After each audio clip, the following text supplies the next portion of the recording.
për me qenë qartë me publikun dhe me sqaru situatën, ajo që kemi mri me kuptu është që gjysma e kësaj parcele nuk figuron në planin zhvillimor si zonë ndërtimi. Këtu është një aludim për anës komunës, e cila pretendon që këtu e kemi edhe njoftimin e komunës, domethënë njoftimin edhe vendimin që komuna e hedh poshtë domethënë propozimin tanë. Ata pretendojnë që kjo është vija ndërtimore. Mirë po, me PZK është vetëm hartë strategjike, e cila vetëm vendos kornizat e zhvillimit, por jo edhe vijë ndërtimore. Vijë ndërtimore i zhvillon domethënë hartat më specifike, hartat zonale, hartat rregulluese. Edhe ligjërisht harta zonale, momentin që aprovohet PZK-ja, e që aprovu në rastin tonë 2024-ën, miren për bazë PZK-ja edhe fillohet me përpilimin e hartës zonale. Kur përpilohet harta zonale, e atëherë vjen pyetja, domethënë sak ndarja zonale të vijës ndërtimore. Se atëherë kërkohet edhe ligjërisht për ligjeve të cekura në udhëzim administrativ, që duhet ketë patjetër ndarje katastrale aktuale. E nëse referohemi këtij ligjit, na domethënë 2024, kur nis përpilimi i hartës zonale, komuna është kanë obliguar që me marrë ndarje katastrale aktuale, që i bjen që toka apo prona ku është bërë edhe propozimi konkret, është 2.7-2.8 hektar, e jo 84 are që pretendojnë ata. Kjo është e para. E dyta është, pastaj në hartën zonale, është ajo harta e cila bën përshkrimin më detajum, domethënë e kemi e përcakton ndërtimin, shfrytëzimin, destinimin, lartësinë, pastaj destinon edhe koeficientin, indeksin e ndërtimit. Këto përcaktohen këto përcaktohen hartat zonale, por nuk përcaktohen hartat zhvillimore komunale. Në rast konkret, kur ki mangësi, domethënë komunat që nuk kanë hartat zonale, ata duhen me u referu ligjeve ndërtimit. Në këtë rast, na jo kemi referu ligjeve ndërtimit, e cilë thotë që propozuesi duhet të propozojë para organe kompetente objekte që i përket domethënë duhet me propozu organit kompetent një propozim që përshtatet me rrethina në rrezë 50 metra. Kështu që na në rrezë 50 metra e kemi një objekt banimi, që shihet edhe këto, është objekti banimit, i cili është ngjitur me pjesën e parcelës. Domethënë është objekt banimit që përdoret si vikendicë për shtëpi vikendicë, po. Domethënë karakteri është banim. Ky është më rëndësi. E alodimi tjetër, ky është alodimi kryesor i tyne. Domethënë që vija ndërtimore te kalohet. Realisht nuk ekziston vijë ndërtimore. Në ndërkohë ju aplikoni për leje dhe merrni refuzim.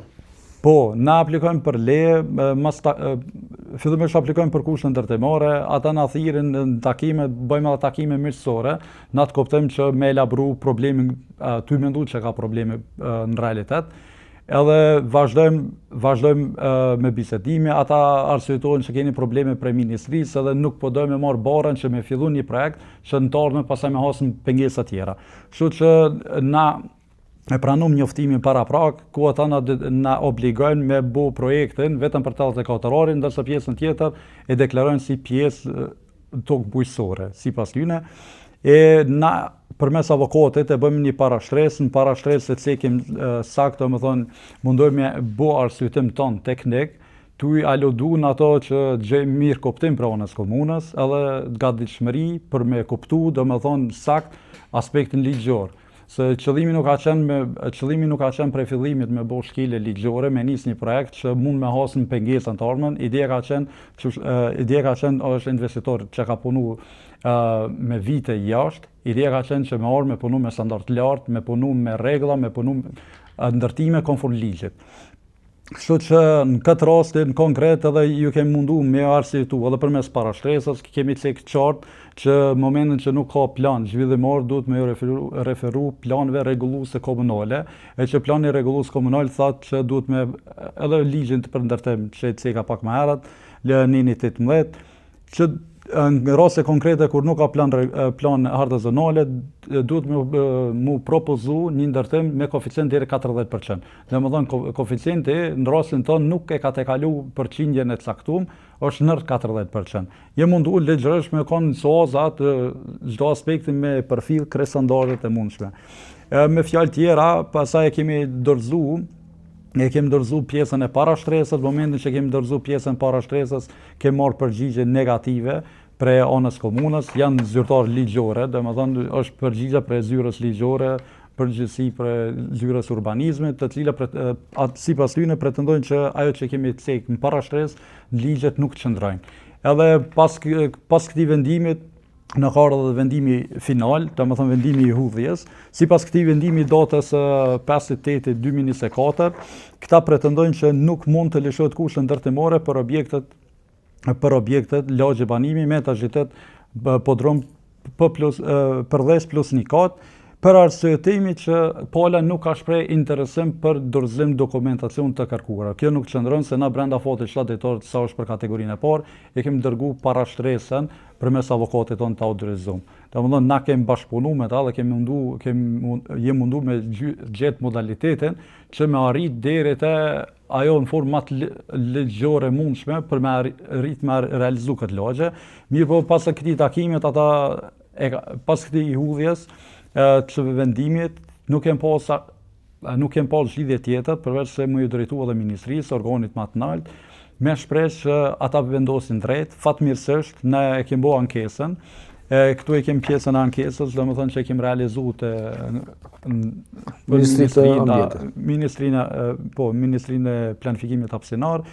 Pas një kohë vjen vendimi i ministrisë, sipas vendimit ministrisë, domethënë ata na aprovojnë plot vendimi i ministrisë vjen me datën 18/10/2024.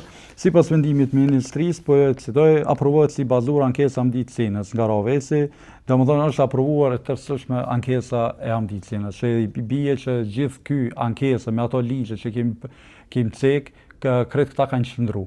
Unë për veti bile i pata thonë edhe drejtorit urbanizmit, i pata thonë që në rast tilla kur ka investime, realisht komuna është dashur me thirr arkitektin Akina Eliç ku i bazu kur i propozu këtë projekt, e që me ardhë deri të zgjidhja e rastit nëse don me të rrek investime. Po në këtë rastin tonë na është dashur me gjetë vetë me angazhu avokatin, me angazhu unë si arkitekt, edhe me orë puna me kontaktu ministrin. Dihet është inshallah ministrisë është pak më e mundshme derisa arrihet me marrë vendimin prej tyne. Po megjithatë, kur e morëm vendimin prej ministrisë, i drejtohem edhe kryetarit. Këtu e kam i mirën e dërguar me 25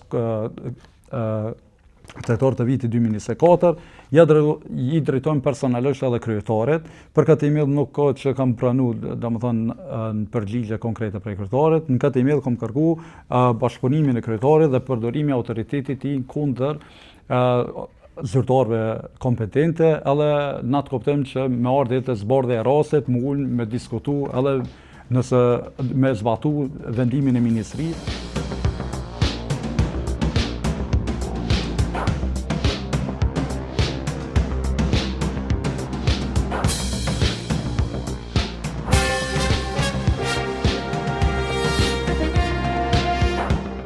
Çështja e ligjit ndërtimore për investitorin nga diaspora është trajtuar në Drejtorinë e Urbanizmit në komunën e Rahovecit. Këta të fundit, përkundër vendimeve të ministrisë, kanë vendosur që sërish çështjen ta dërgojnë në gjykatë me pretendimin se kanë të drejtë në vendimet e tyre.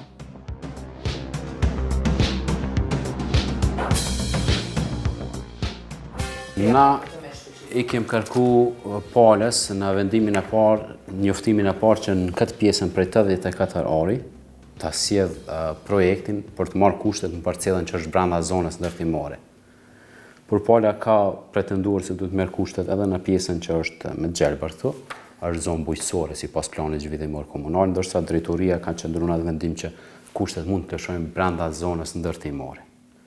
Në këtë aspekt pala nuk ka sjell dokumentet, është hull poshtë dhe ka shku në ministri. Në vendimin e parë të ministrisë ne e kemi zbatuar, e kemi shfuqizuar lëndën, që është marrë më herët hullje poshtë, është hedhë në rishqyrtim lënda prap. Prap kemi njoftuar palën që brenda 84 ari me i pru dokumentacionin dhe projektin për me i marrë kushtet, pala nuk ka pranuar dhe njëti vendim prapë është hudh poshtë. Pala prapë ka vazhdu me ankesë në Ministrinë e Mjedisit Planifikimit Hapësinor dhe në ka ardhur vendimi i datës 16/01/2025 nga Ministria e Mjedisit Hapësinor, ku thuhet që obligohet Drejtoria e Urbanizmit ta pajisë palën me kushtet ndërtimore, sipas ligjeve në fuqi në aspektin dhe jep në arsyetim që Komuna e Rahovecit, Drejtoria e Urbanizmit duhet të mirë përmbahet plani zhvillimor komunal. Në moment që i përmbahemi plani zhvillimor komunal, zona prej 84 orë është në zonë ndërtimore, ndërsa pjesa tjetër është jashtë zonës ndërtimore, që është zonë bujqësore, është e klasit parë dhe 2 tokë bujqësore.